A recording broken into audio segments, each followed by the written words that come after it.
This is going to be a rowdy bunch. The Republican convention less than a month away. Can the Trump campaign get its mojo back?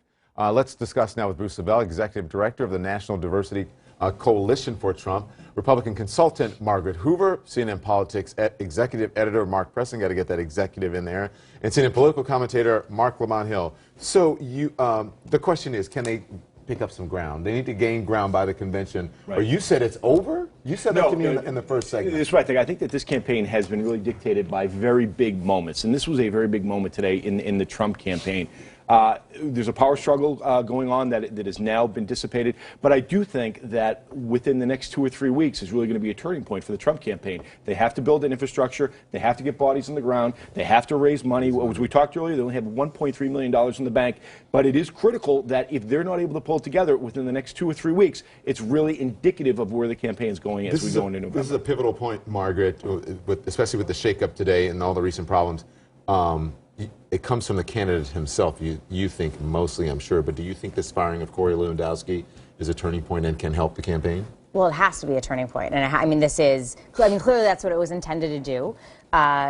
It has to be. I mean, I agree with Mark. I've worked on 2 presidential efforts. If by this point, 4 weeks out from the convention, 5 weeks out from the convention, you don't have your operations in place, you don't have, I mean, the Trump campaign raised, and the RNC raised $13 million in May. $13 million is the least amount of money that has ever been raised since recorded history online. Okay, so if you go up and look it up, literally, I mean, it's abysmally little, and it's not, look, I know Trump thinks he doesn't need it, maybe he'll just write the check, but the problem isn't him, it's also all the down ballot races. What about the Senate? How does the RNC pay to put people on the ground in New Hampshire, to help Kelly Ayotte, to help Rob Portman in Ohio, to help Ron Johnson in Wisconsin?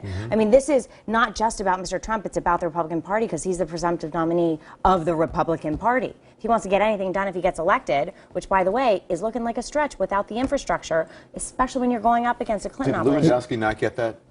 No, I mean, listen, I think Lewandowski was running a primary campaign based upon this this personality, this oversized personality that won the primary. We're in a general election right now. It doesn't work that way. Right, it doesn't work that way. It doesn't. So with the Clinton campaign has been saying, you know, he's unfit for office. He's unfit for office. They're trying to define him before, you know, he can define her. Are they successful at being successful at it? I think so. I think 2 things are happening. One, they're defining him and framing him as someone who doesn't have the temperament for office or the knowledge and experience for office. At the same time, his very words address the temperament issue. Every time he speaks out against a judge like Judge Curiel, every time he makes these bold and bizarre claims, he reinforces the idea that he's not able to be a commander-in-chief who would be stable. So it's actually working on both sides. And by the way, that's the problem. It's not just the Clinton campaign is doing it. It's Vice President Joe Biden. It's Hillary Clinton. It's Elizabeth Warren. It is the entire left wing of the political establishment in this country. And the right, for that matter. And all the living Republican presidents. Patiently, because Bruce,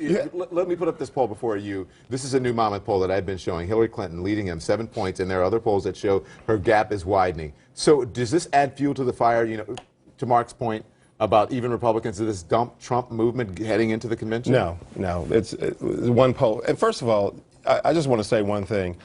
I've been around the campaign since its inception, and I have to respectfully disagree. It is not dysfunctional. It is not. Guys, we got 14.5 million votes. We have set a record. You know, it is a tsunami. We do have a ground Bruce, game. We do have people in every state, and that's all I've been hearing. I'm going to let you finish. But you sound like Corey Lewandowski, and you sound like all of the people who come on, the Trump supporters, and who. I speak for myself, Don. Okay. I don't have to speak for anyone else. But it sounds like $13 million. You know. I mean, that's an infinitesimal amount of money for a presidential campaign. I know, at this rate in the presidential campaign, Mitt Romney was raising $1 million a day. Right. And the problem that they're saying for the Trump folks. Mitt who? Right. Who? Right. The guy who had more independent votes at this point than you do. The guy that ran twice that lost is trying to, that won't support the nominee because he lost. He can't. That guy. Because he believes he's unfit. Let me ask you a very concrete question. Let him finish. Can I ask a question so he can answer? Go ahead. Why have you raised so little money then? What do you mean raise? What do you mean? He's raised $13 million. That's a very small amount of money. Why is that $1.3 million on hand? First of all, we're just getting going, okay? We have been raising money. We have plans to raise a lot more money. You know, guys, here, at the end of the day, we fought 17 candidates. We fought governors. We beat very good candidates. Dr. Ben was here, guys. Great candidate. Awesome. Yeah, a lot of great guys. Governor Perry, we beat a lot of good. We had to fight the media. We had to fight the left. We had to fight the right. I mean, come on. I mean, you only had two people in your race. Who you beat doesn't matter. The question is, why have you raised so little money? You have an answer. That's fine. But the other question here is why are people who ran for office and won, like the Bushes, not endorsing him? There are people who are established politicians who didn't lose their race. Because Donald Trump is not an established politician, guys. And this is all going to come together. That's for sure. Look, at the end of the day, just like we talked about the convention where they're going to come to, first of all, if you are a Republican, you're saying that you don't want to support Donald Trump, you need to get out of the party.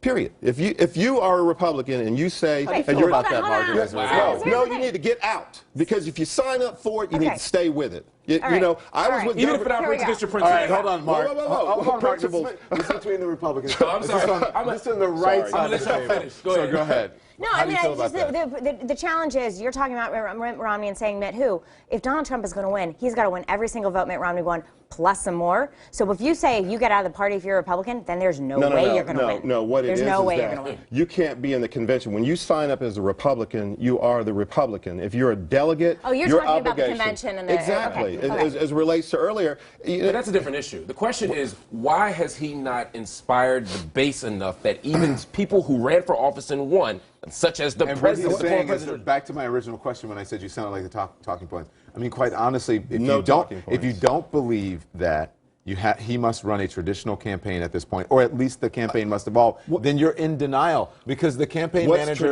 was fired today. Traditional being in bed with a lobbyist or being in bed with special raising interest money, groups? traditional getting the power brokers to endorse you.